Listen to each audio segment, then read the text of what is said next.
வணக்கம்.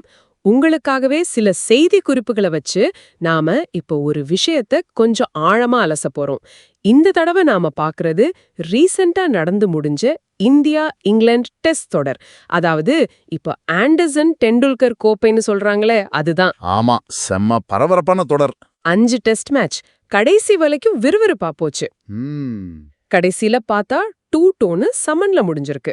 ஆமா, நம்ம கிட்ட இருக்கிற இந்த செய்தி குறிப்புகள்ல இருந்து இந்த தொடரோட முக்கியமான தருணங்கள், வீரர்கள், அப்புறம் சில இன்ட்ரெஸ்டிங்கான விஷயங்களை பத்தி தான் பேச போறோம். கண்டிப்பா. குறிப்பா இந்த கடைசி டெஸ்டோட கிளைமேக்ஸ், அப்புறம் யார் யார் இந்த தொடர்ல பிரகாசிச்சாங்க, களத்துக்கு வெளியே நடந்த சில விவாதங்கள், மொத்தமா இந்த தொடரோட முக்கியத்துவம் என்னன்னு புரிஞ்சுக்க ட்ரை பண்ணுவோம். சரி, அப்போ ஆரம்பிக்கலாமா? 4 டெஸ்டுக்கு அப்புறம் நிலைமை கொஞ்சம் டைட்டா தான் இருந்துச்சு.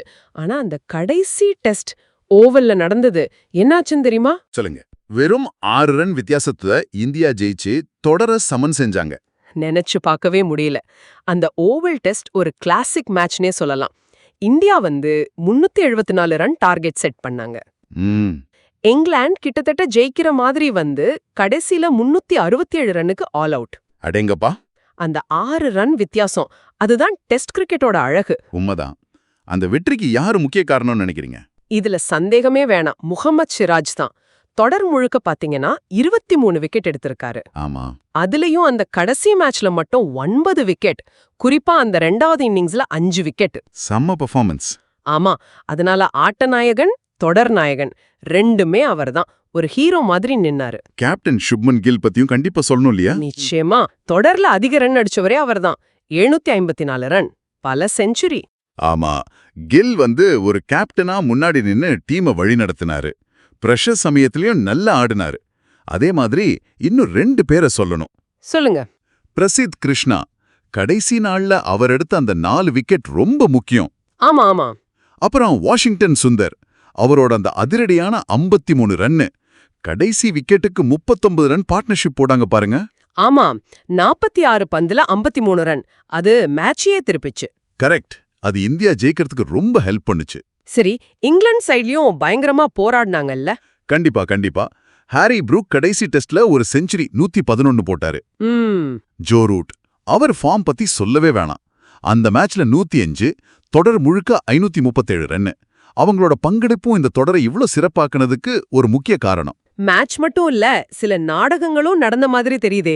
ஆமா, கிறிஸ் வோக்ஸ் தோல் பட்டையில அடிபட்டு கையில கட்டு போட்டுக்கிட்டு பேட்டிங் செய்ய வந்தாரு. ஓ ஆமா ஆமா. அது அந்த கடைசி நேரத்துல இங்கிலாந்து எந்த அளவுக்கு ஜெயிக்கணும்னு போராடினாங்கன்னு காட்டுச்சு.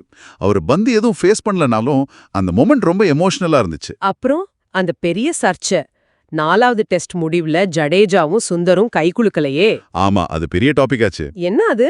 அது சச்சின் டெண்டுல்கர் என்ன சொன்னாருன்னா, அது ஒரு டாக்டிக்ஸ், அதாவது ஒரு உக்தின்னு சொன்னாரு. உக்தியா? எதுக்கு? கடைசி டெஸ்டுக்கு முன்னாடி இங்கிலாந்து பவுலர்ஸ மனரீதியா கொஞ்சம் டயர்டாக்குறதுக்கு அப்படி செஞ்சுக்கிருக்கலாம்னு ஒரு பார்வை. ஓ, அப்போ இது விளையாட்டு உத்திக்கும் ஸ்போர்ட்ஸ்மேன்ஷிப்புக்கும் நடுவுல இருக்கிற ஒரு விவாதத்தை ஆரம்பிச்சு வச்சிருக்கு. கரெக்ட். இது போதாதுன்னு அஸ்வின் வேற கிரிக்கெட் கடவுள்கள் பத்தி ஏதோ சொன்னாரே. ஆமா, ரவிச்சந்திரன் அஸ்வின் கொஞ்சம் கவித்துவமா சொல்லியிருந்தாரு. இங்கிலாந்து அணி கிரிக்கெட் கடவுள்களை அவமதிச்சதால ஓவல்ல மேகங்கள் கூட கண்ணீர் வடித்தது அப்படின்னு. அடடே. அதுவும் அந்த தொடரோட அந்த எமோஷனல் சைட காட்டுது. இவ்ளோ விஷயங்கள், இவ்ளோ டிராமா நடந்ததால தான் வர்ணனையாளர்கள் எல்லாம் இது ஒரு வரலாற்று சிறப்புமிக்க தொடர்னு சொல்றாங்களா? மிகச்சரியா சொன்னீங்க. எல்லா 5 டெஸ்டுமே 5வது நாள் வரைக்கும் போச்சு. ஆமா, அதுவே பெரிய விஷயம். ரொம்ப ரேர் அது. மொத்தமா 7000 ரன்களுக்கு மேல அடிச்சிருக்காங்க, 21 செஞ்சுரி. வாவ்.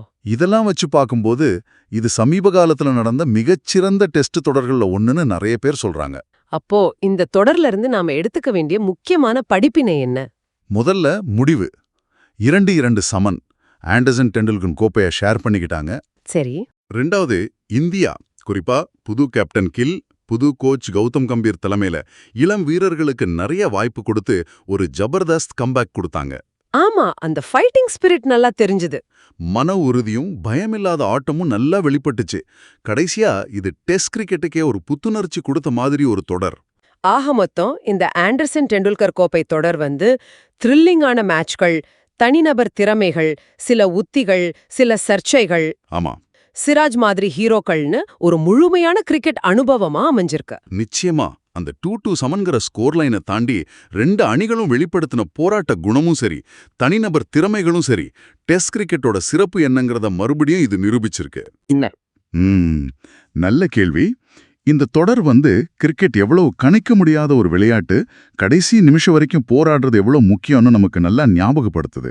வெறும் வெற்றி தோல்வியை தாண்டி இந்த மாதிரி தருணங்கள், இந்த மாதிரி விவாதங்கள் தான் விளையாட்டுக்கு ஒரு அழகு சேர்க்குதுன்னு நினைக்கிறேன்.